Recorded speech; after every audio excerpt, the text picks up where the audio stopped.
BNP মনে করে রাজনীতি মানেই শুধু প্রতিশ্রুতির ফুলঝুরি নয়, বরং রাজনীতি মানে জনগণের জীবন মানের উন্নয়ন, ভবিষ্যৎ প্রজন্মের জন্য একটি নিরাপদ বাংলাদেশ বিনির্মাণ এবং সেই লক্ষ্যেই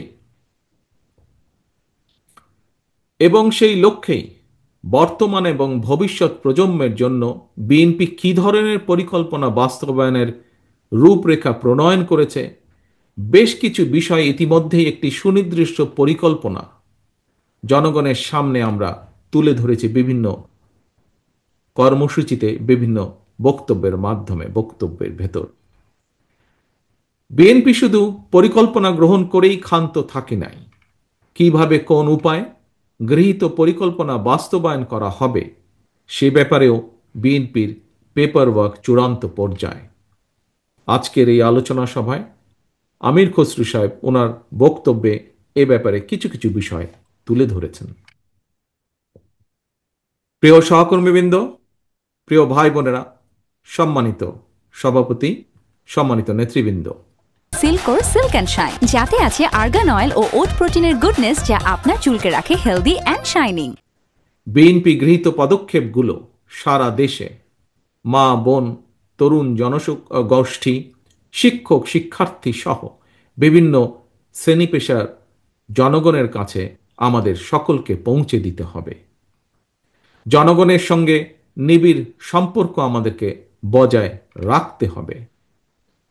প্রিয় সহকর্মীবৃন্দ, মব ভায়োলেন্সকে আমরা কেউ প্রশ্রয় দেব না। নারীর সম্মান, মর্যাদা এবং অধিকারের প্রতি শহীদ জিয়া, দেশনেত্রী খালেদা জিয়ার প্রতিটি সৈনিক সংবেদনশীল এবং শ্রদ্ধাশীল থাকবে। আমাদের সকলকে সতর্ক থাকতে হবে। আসন্ন জাতীয় নির্বাচনকে সামনে রেখে নানা রকম ষড়যন্ত্রের ডালপালা মেলতে শুরু করেছে। তবে জনগণের সঙ্গে সম্পর্ক থাকলে আমরা বিশ্বাস করি কোন ষড়যন্ত্র এই বিএনপির অগ্রযাত্রাকে রুখতে পারবে না ইনশাআল্লাহ।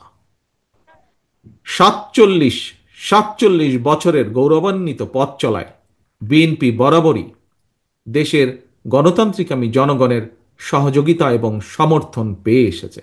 তাই আসুন প্রতিষ্ঠা বার্ষিকীর এই দিনে জনগণের কাছে আমরা প্রতিজ্ঞাবদ্ধ হই, গণতন্ত্র, ন্যায় বিচার, আইনের শাসন এবং জনগণের অধিকার প্রতিষ্ঠার পথ থেকে বিএনপি যেমন অতীতে বিচ্যুত হয়নি, ইনশাআল্লাহ ভবিষ্যতেও আমরা বিচ্যুত হব না।